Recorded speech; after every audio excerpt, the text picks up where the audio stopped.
신명기 33장 12절에서 17절.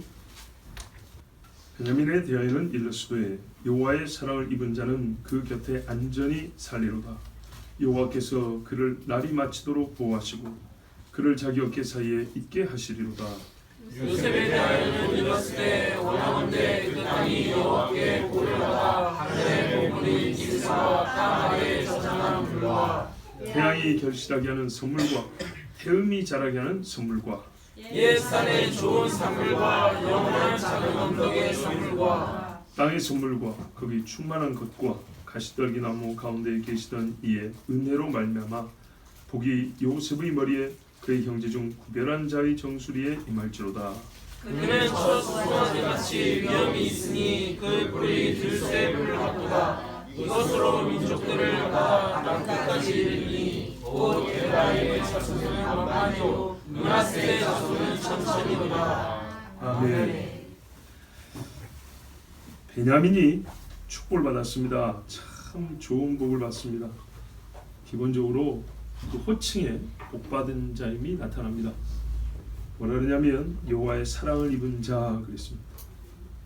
여디디아 솔로몬이 여호와의 사랑을 입은 자 그랬거든요. 먼저 사랑을 받은 적이 있는 어머니 라헬이 죽을 때 뭐라 해도 고통의 아들이라 그랬던가.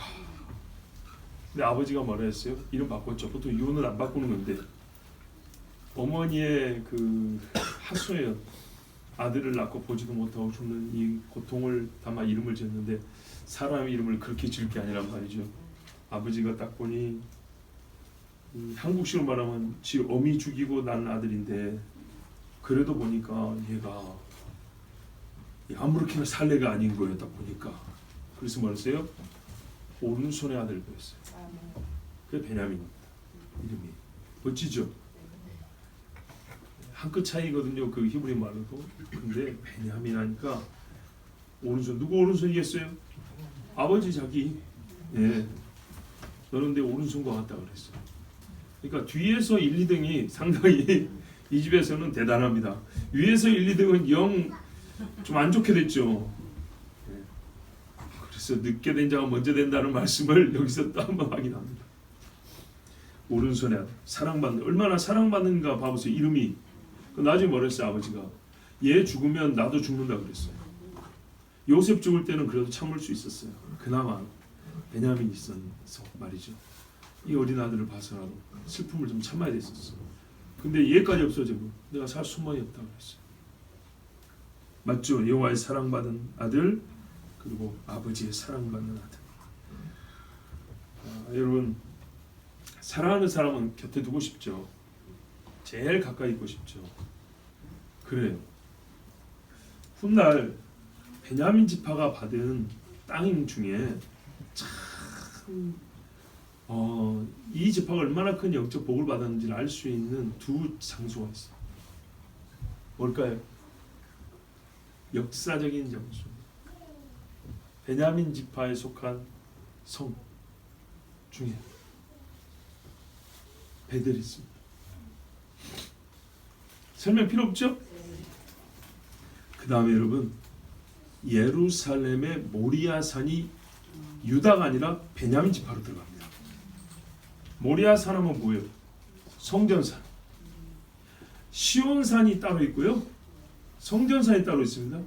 성전산은 베냐민 지파에 들어갑니다. 그러니까 예루살렘 성전은 베냐민 지파에 들어갑니다. 어마어마하죠? 예. 온종일 여호와의 보호하심을. 내 보면 뭐라 했습니까? 날이 마치도록 그랬죠. 새벽부터 밤늦게까지 계속 하나님 지켜준다는 거예요. 태양빛이든 밤의 달빛이든 바람이든 눈이든 비든 계속 지켜준다는 거예요. 베냐민. 왜? 사랑하니까. 도대체 얘가 뭘 했길래요? 예. 그리고 뭐라 했어요? 그를 자기 어깨 사이에 있게 하시로다. 여러분 어깨 사이에 뭐가 있습니까? 머리가 있죠. 머리. 양 어깨가 머리를 지탱해 줍니다. 말하자면 그죠? 양 어깨가 머리를 지켜주고 양 어깨에 있어서 머리가 높아집니다. 어깨 없으면요 머리는 서 있지도 못합니다. 어깨로부터 근육이 연결되고 뼈가 연결되고 이게 서 있는 거 아닙니까? 베냐민이 하나님이란 뜻이 아니고 하나님이 어떻게 지키시는가, 높여주시는가, 그걸 설명할 때 어깨 사이에 둔다 했어요. 베냐민이 지파의 경계로는 양쪽 어깨가 있는데요. 우리가 보통 어깨하면 힘이잖아요. 또 이렇게. 예. 한쪽은 유다요, 한쪽은 에브라임입니다. 에브라임이 유다와 쌍벽을 이루는 강한 지파인 거 아시죠? 또 굉장히 호전이고 성질도 못된 지파입니다. 에브라임은. 그래서 꼭 자기 안 부르면 막 화내고 있죠. 사사기 보면 나오죠. 왜 나를 안 불렀냐고. 이게 꼭 깡패 같은 지파가 에브라임입니다. 하여튼 그만큼 힘이 있다는 얘기죠. 에브라임과 유다 사이에 베냐민이 있습니다. 그러니까 유다를 치려면 에브라임을 치고 와야 되고요. 아니 베냐민을 치려면 유다를 이기고 와야 되고, 그렇죠. 베냐민을 치려면 에브라임을 치고 와야 되는 거예요. 얼마나 안전하고, 그리고 성전산이 베냐민에 속해 있으니 얼마나 높아졌습니까? 그리고 말이죠, 개인의 잘못은 차치하고 하나님께서 베냐민을 얼마나 사랑하셨냐면 이스라엘의 초대 왕을 에브라임도 아니고 유다도 아니고 베냐민에서 택하셨어요. 사울이 잘못해서 문제지 하나님의 선택은 베냐민 지파가 1등이었어요. 와, 대단하죠? 말씀 그대로, 하나님 약속 그대로. 사도 중에 제일인 바울은 어느 지파 사람일까요? 베냐민 지파지요. 히브리인 중에 히브리인이요, 베냐민 지파 자손이라고 했어요. 자기가. 그러니까 사울을 생각하면 베냐민이 부끄러워요. 그렇죠? 근데 그냥 베냐민을 생각하면 굉장히 자랑스러운 지파입니다. 보십시오. 여호와의 사랑을 입은 자, 거의 솔로몬 정도로 이렇게 대우를 받았는데 이거 자랑스럽지 않습니다. 요셉입니다. 참 형님이 먼저 나와야 되는데 하여튼 하나님의 순서는 우리가 따질 것이 아닙니다. 요셉 역시 예상대로 제일 깁니다. 복이 제일 긴 거요. 길다는 말은 많이 받는다는 얘기죠. 야곱도 그랬지 않습니까? 너희는 담장을 넘어는 능풀이라고. 그래서 실제로 요단강 놓고 에브라임 있고 에브라임 위에 바로 형제 지파 므낫세가 있습니다. 근데 좁아가지고 요단강 동편에 므낫세가 또 있어요. 요단강 동편에 므낫세가 얼마나 크냐면 르우벤 지파하고 갓 지파 합한 것보다 커요. 므낫세가. 그러니까는 므낫세가 양쪽에 간처럼 말이야, 퍼파처럼 이렇게 돼 있어요. 므낫세가 가나안 땅과 요단강 동편 이렇게 두 쪽으로 제일 땅이 넓습니다. 자, 요셉 그 땅이 여호와께 복을 받아.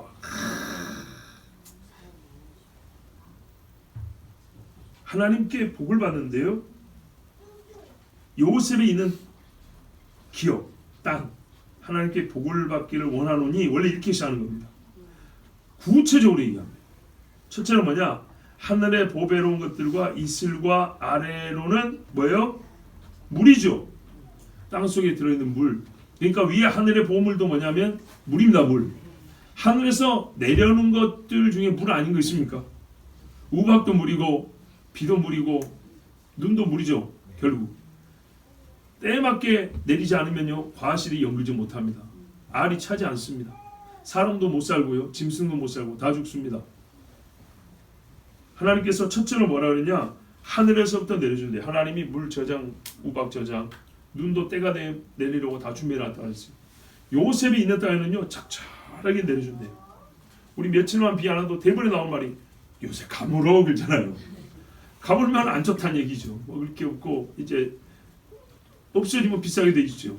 뭐 가난한 사람부터 먼저 죽습니다. 이제 과실과 곡물이 열매 맺고요, 이슬이 있어야 되죠. 또 이슬이 있어야 풀, 그 땅에 사는 미생물들, 하여튼 비와 이슬이 적절하게 숨을 공급해 줘야 됩니다. 그뿐인가요? 이것들이 매일 내리면 습해서 못 삽니다. 멈춰야 됩니다. 그런데 물은 매일 필요합니다. 그래서 어떻게 해요? 땅속에 스며들겠다가 때가 되면 솟아나게 하죠. 그래요. 요셉 지파 에브라임과 므낫세가 있는 곳에는 하나님께서 샘을 많이 주셔가지고 어느 때라든지 필요할 때 땅의 깊은 샘들, 그 깊음들이 터져 올라오게 하셔서 요셉에게는 물이 부족하지 않습니다. 젖과 꿀이 흘러면 이것도 다 수분인데 물이 있어야죠. 예. 그래서 에브라임 땅에 가보면 과연 이 땅이 젖과 꿀이 흐르는 땅이구나를 알 수 있게 해주셨어요. 물만 있으면 안 되죠. 젖은 땅이 되면 안 됩니다. 예, 빛이 있고 열이 있어야죠. 그래서 14절 보세요. 태양, 태음은 뭡니까? 달이죠, 달. 그렇죠. 태양은 뜨겁고 건조하고 달은 시원하고 습합니다. 이 빛이 각기 다른 성질이지만 필요합니다. 왜? 이게요, 습수하면 이거를 실제로 살이 되게 하고 강하게 하고 또 쉬게 하고 이 이렇게 흐름이 있게 하는데 굉장히 빛과 열이 필요합니다. 얼마나 좋은 땅이 되냐는 물만 있어야 되는 게 아니고요. 태양과 태음이 적절하게 빛을 비추고 열을 주어야 합니다. 햇볕이 쨍쨍한 때는 사람도 살기 힘든 땅이라고 그러죠. 그리고 여러분, 달이 없으면은 우리는 때를 알지 못해서 파종도 못하고 거두지도 못합니다. 시간을 모릅니다. 이렇게 해서 하나님께서 이 땅에, 그러니까는요, 하늘의 것들로, 하늘의 천체와 하늘에서 내리는 것들로 땅을 복되게 주신다 그랬어요. 그러니까는 먹을 거 걱정 있어요, 없어요? 없다는 겁니다. 이스라엘에 필요한 먹을 것들은 대부분 요 동네에서 나옵니다.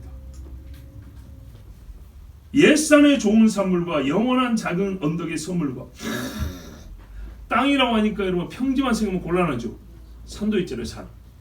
복 있는 산은 말입니다. 숲풀도 울창하고, 그죠? 짐승들도 많아요. 복 없는 산은요, 순 돌덩어리에 바위에 부스러기 흙에 사람이 밟고 지나가지도 못할 정도로 버글버글, 우리 촌말인데 알아들으시는가? 허물어지는 땅. 야, 땅 좋으면 완전 다릅니다. 이번에 우리 외가에 가서 감수학을 도와드렸는데 그 한 마을인데도 밭의 땅하고 집의 마당 땅이 확연히 달라요. 거기서 나는 감의 품질이 완전히 달라요. 땅을 만져보면 새까맣게 기름진 땅, 딱딱하게 돌짝밭 땅이란 말이에요. 그래서 돌이 많은 땅은 이런 과수도 뿌리 내리는데 몇 년이 걸린다는 거예요. 과일을 맺을 정도로 나무가 크고 깊이 뿌리를 하는데 어려운 거예요. 빨아먹을 것도 별로 없는데 땅이 단단하니까 들어가는데 몇 년이 걸리고 과일 열리는데 몇 년이 더 걸리는 거예요. 야, 그것도 알았어요. 뭐 이미 우리 집에 농사를 지어봐서 좀 알긴 하지만 다시 한번 확인을 했어요. 산도 좋아요.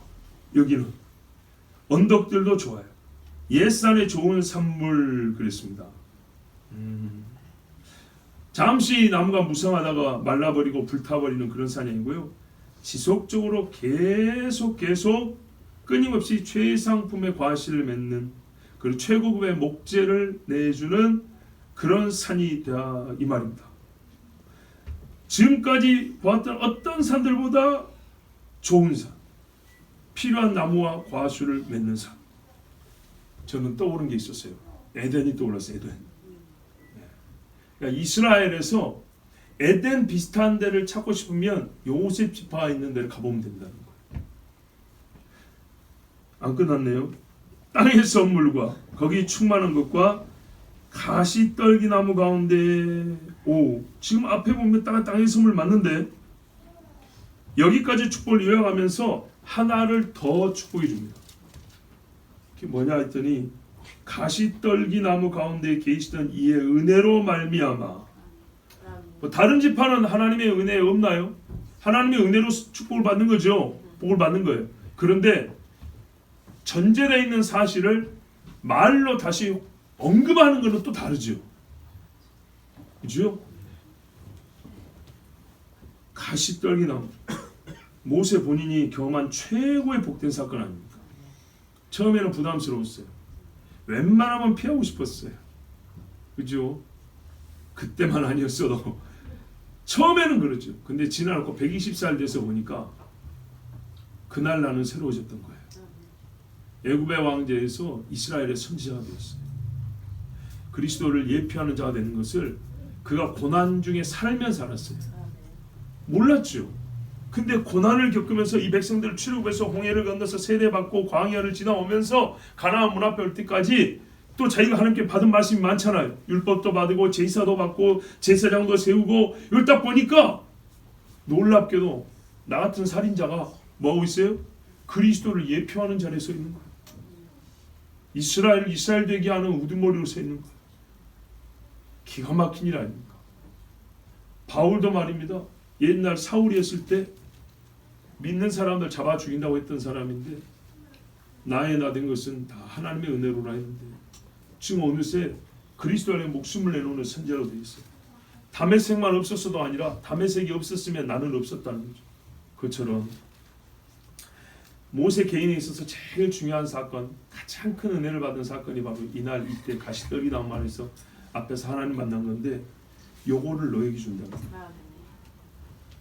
여러분 세상에 글 잘 쓰는 이가 자기가 쓰는 펜을 주면, 장군이 칼을 물려주면, 여러분 시어머니가 됐든 친어머니가 됐든 돌아가실 때 옛날에 결혼식 할 때 입고 온 뭐 옷이라든지 아주 기념이 될 만할 때 입었던 한복이라든지 그거 물려주면 그래도 그거라도 참 감사해 받고 의미 깊게 입고 다닐 텐데 가시떨기 나무 가운데 계시던 나 모세가 경험한 내가 만난 그 하나님이 너의 하나님, 너를 꼭 그 만날 때 나에게 역사하셨던, 나에게 감동하셨던, 나에게 보시던 그 영화로움이 네 머리 위에 있었어.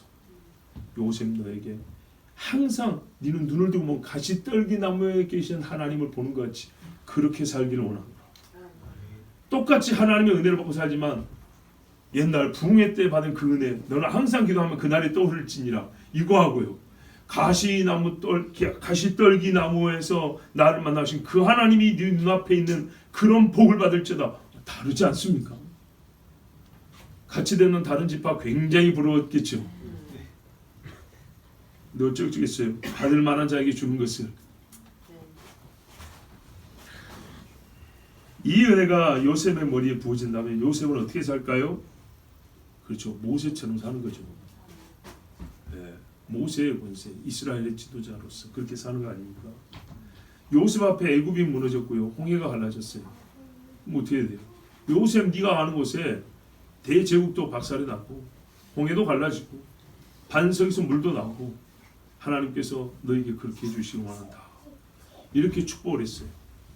본인은 레위 지파인데도 불구하고 요셉을 참 많이 사랑했죠. 왜 그러냐? 봐보세요. 그의 형제 중 구별한 자의 정술에 임할지로다. 여기 떨어지면 이제 그대로 다 내려가니까 전신을 적시는 거죠. 아까 베냐민은 여호와의 사랑받는 자였는데 요셉은 형제 중 구별한 자라고 했어요. 색동적으로 입혀주려고 구별했나요? 그건 아버지가 그런 거고 하나님이 구별할 때 왜 그러죠? 그냥 복중이 아니고 요셉을 어떻게 구별했어요? 봐보세요. 요셉이 구별된 거 보세요. 아버지가 구별한 게 하나의 상징은 되겠지만 하나님이 구별한 게 확실히 드러나는 건 언제냐면 애굽에 종살이 할 때입니다. 형들은 요셉을 구별해서 팔았어요. 너는 우리 형제 중에 들지 못하고 너는 따로 떨어져 종이나 되라. 죽어버리든지. 형제들은 요셉을 종으로 구별했어요. 이 요셉은요 애굽에서 어떻게 했습니까? 거의 몇 명 안 되는 히브리 족속이라 불리는 사람으로서 히브리라는 말이 아브라함의 후손과 붙이진 말이 아니긴 했어요. 초창기에는 좀 더 넓게 쓰였어요. 나중에 이제 아브라함 집을 가리키는 말이 됐지만 히브리 사람, 희박한 히브리 사람으로서 사는데 애굽의 법도 이상으로 바르고 정직한 사람. 대제국이니까 풍미에 맞는 법이 있을 거 아닙니까? 그보다 훨씬 높은 도덕성을 가지고 산 사람. 이방 독사에게 코브라에게 절하는 사람들 앞에서 여호와를 경외하는 사람으로 구별되어 있어요. 오디바리 집에서도 구별되고 간수 옥에서도 구별되고 총리가 되어서도 구별되어 살았어요. 그 구별된 삶은요 다 종이었습니다.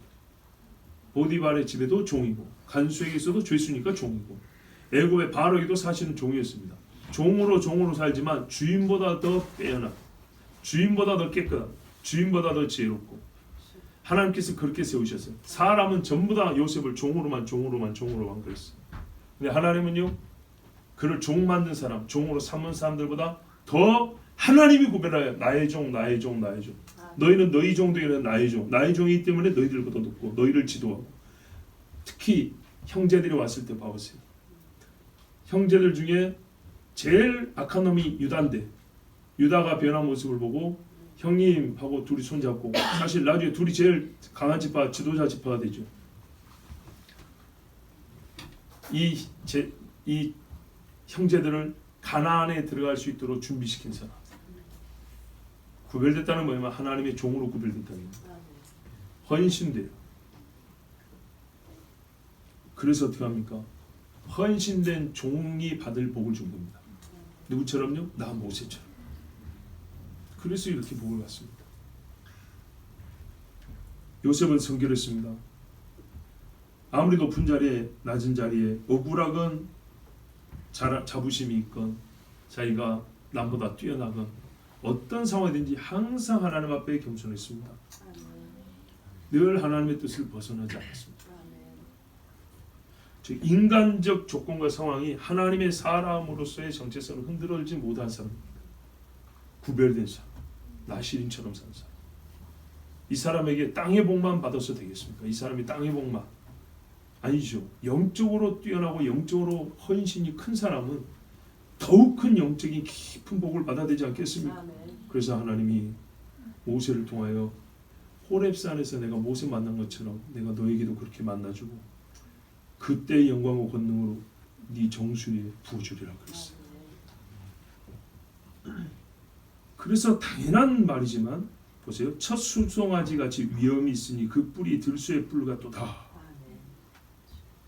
그러니까 요셉은 밖으로부터 주어진 걸 먹는 손으로 쥐기 전에 그 자체, 그 몸 자신이 아주 강한 사람이 됐어요.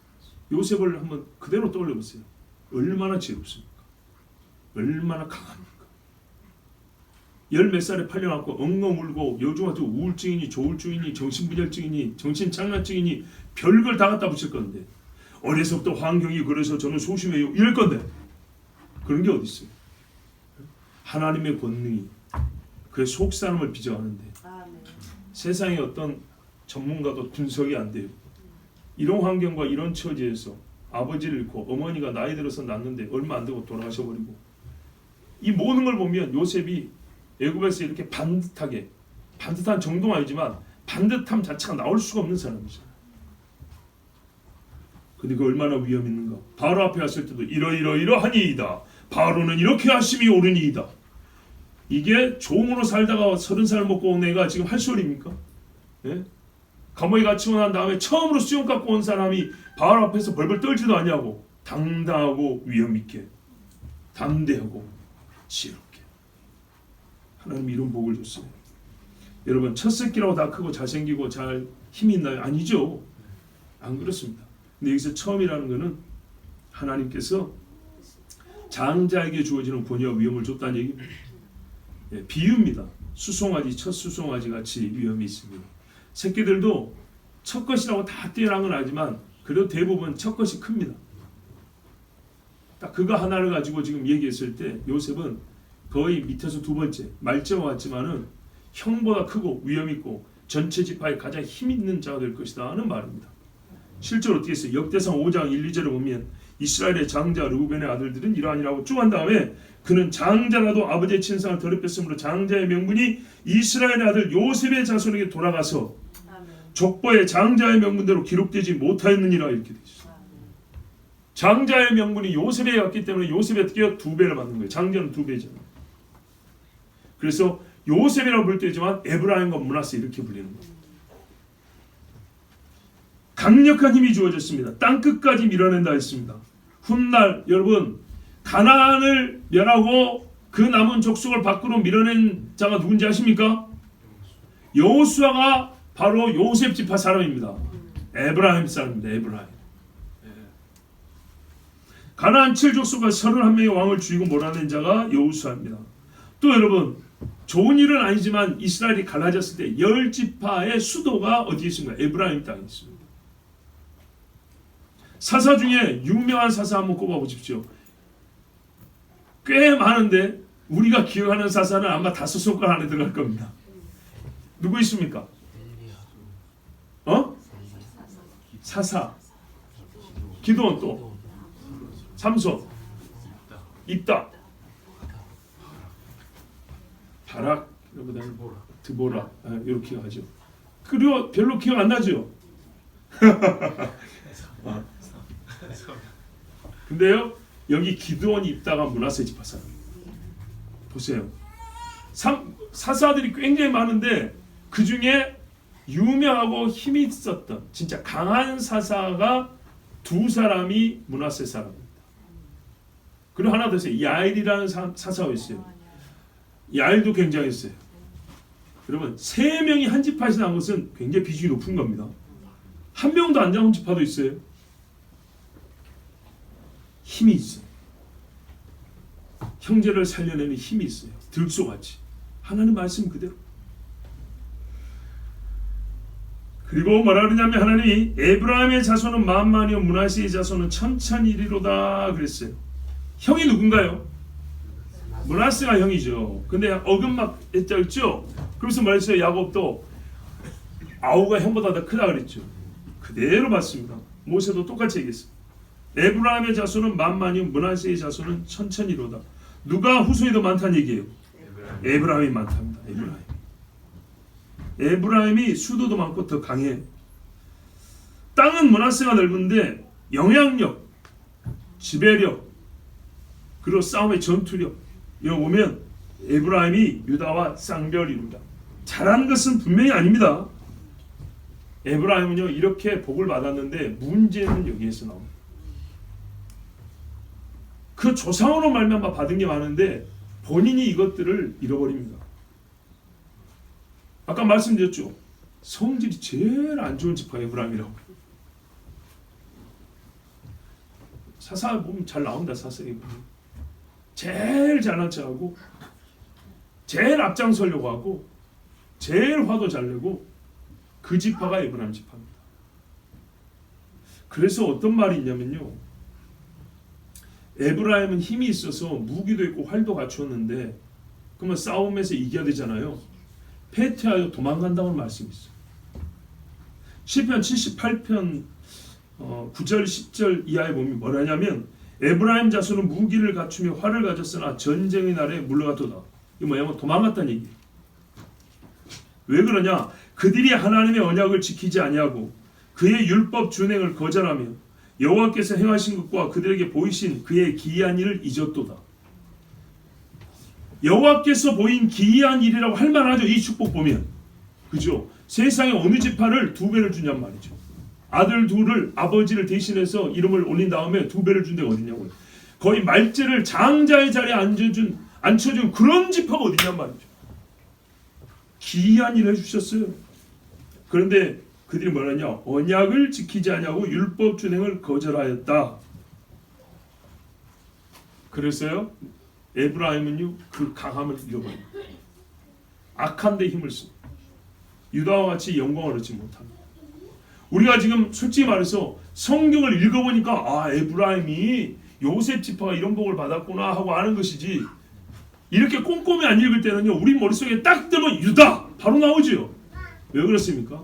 축복은 요셉의 유다만 못하지 않아요. 더 많아요. 더 좋은 것도 있어요. 그런데 왜 우리가 하나님의 복받은 지파 하면은 유다를 떠올리냐? 그것은 왕이 났기 때문이죠. 베냐민 왕이 안 났냐? 아니죠. 여호와께 사랑받는 자로 시작했지만 그 사랑을 본인이 걷어내버렸죠. 버렸죠. 에브라임은 들소에 뿔고 갔다 해서 형제들을 위하여 싸우고요. 헌신된 자였어요. 형제들을 위하여. 진짜로. 요셉을 보세요. 얼마나 헌신된 자인가. 여호수아가 말이죠. 요셉의 자손으로 나와가지고 모세의 자리에서 일평생에 고생하면서 마지막에 혹시 이 백성이 또 타락할까봐 나와 네 집은 여호와를 섬기노라. 너희는 누구를 섬길까냐고 마지막 다짐을 받고 죽었어요. 이게 에브라임 사람입니다. 그러니까 이렇게 살아야 되는 거예요. 그러면 그 정수리에 모세의 복이 임했잖아요. 여호수아에게. 근데 그 후손들은 여호수아가 같지 않았어요. 그 집부터 다 하나님 버리고요. 에브라임 산지에 청기 보세요. 에브라임은 그러죠. 요셉이죠. 요셉. 에브라임 산지에 우상이 많고 에브라임 산지에 산당이고 에브라임 산지에 바알과 아세라고 전부 다 에브라임 산지 그런다고. 다른 데는 산이나 메말랐는데 우리 유다 광야 가봤잖아요. 산에 뭐가 있던가요? 근데 에브라임 산에는 푸르르고 좋은 게 그렇게 많은데 세상에 그 푸른 데서 복을 받았으면 하나님 섬기자고 할 것이지. 거기서 바알 섬기고 그 나무 깎고 아세라상 만들고 에브라임이 자기 복을 걷어찼어요. 그래서 이 두 지파는 참 좋은 것을 받았음에도 불구하고 그 후의 영광이 전만 못합니다. 어떤 지파는 후의 영광이 더 큰 지파가 있고 유다 같은데 말이죠. 레위 같은데. 근데 어떤 지파는 처음에 이렇게 큰 영광을 받고 복을 받았지만 얼마 못 돼요. 스스로 하나님의 언약을 지키지 않냐고 율법 준행하기를 말했어요. 거절함으로 하나님이 주신 자기들이 개발한 게 아니라 하나님이 주신 것을 하나님이 뺏어감으로 거둬감으로 아무것도 없고 몰락하는 지파가 되어버립니다. 여러분 생각할 게 많습니다. 사람들입니다. 똑같은 사람들입니다. 우리가 살면서 잘 보십시오. 저 같은 목사한테나 아니면 주변의 형제들한테나 기도부터 할 때 저주 기도해 주십시오 하는 사람이 어디 있습니까? 축복 기도 해달라고 합니다. 그 축복 기도에 우리가 그냥 단순하게 계산해보고 단순 산술적인 아시겠죠? 아주 단순한 계산법을 했을 때 기도한 자의 책임이 반이 있다 치고 받은 내가 반이 책임이 있다 칩시다. 근데 우리가 그 축복 기도의 응답이 없다면 기도한 자도 그냥 대충 기도했다면 그 반을 책임진다 치고 근데 기도를 구한 나는 역시 자기 책임을 통감해야 됩니다.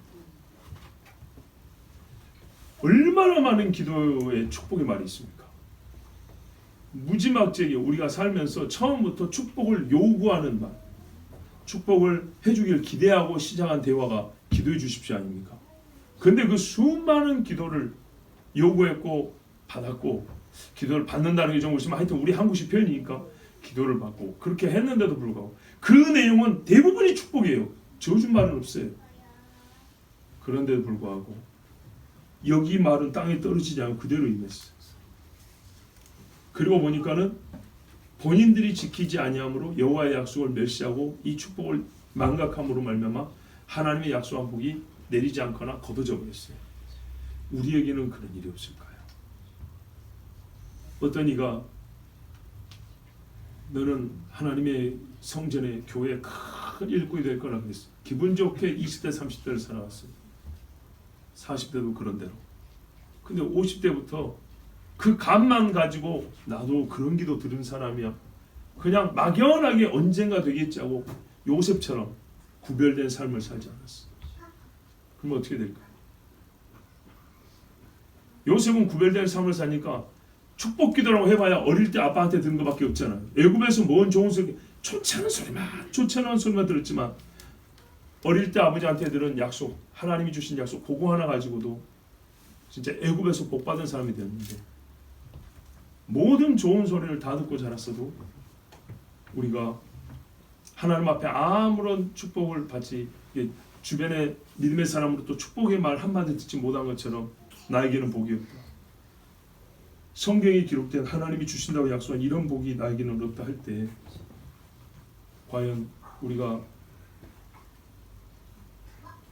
누구에게 그 책임 또는 그 원인을 누구에게서 찾을 수 있을까요? 나 자신이죠. 베냐민이 요셉보다 낫습니다. 왜냐하면 전에 사사기 강의할 때 말씀드린 대로 나라가 갈라질 때 베냐민은 위에 에브라임과 아래 유다 그 사이에 있지 않습니까? 두 어깨 중에 한쪽에 이제 앉을 수밖에 없었는데 유다를 택했습니다. 베냐민이 위로 올라가 버렸으면요. 예루살렘 성전 두고 싸웠을 겁니다.